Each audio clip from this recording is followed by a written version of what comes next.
Ceci est une salle de shoot. Une pièce où des personnes addictes consomment de l'héroïne ou d'autres drogues dans un cadre qui veut limiter les risques.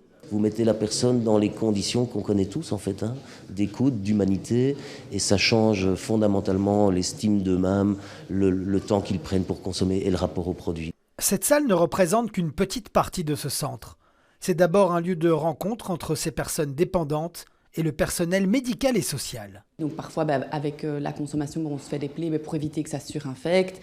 On va proposer des dépistages et alors on va travailler aussi sur les questions sociales. Donc voilà, accès au logement, accès à une assurance, à une mutuelle, pour vraiment pouvoir réintégrer les patients dans un trajet de soins.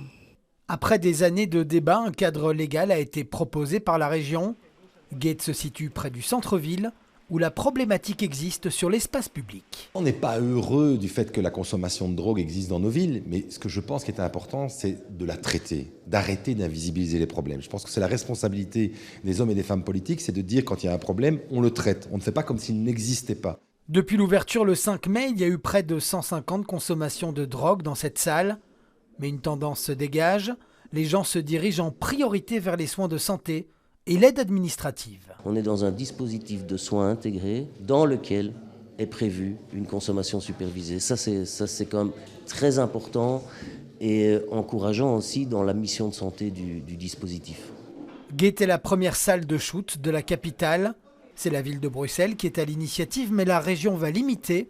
Un nouveau centre va voir le jour en 2026.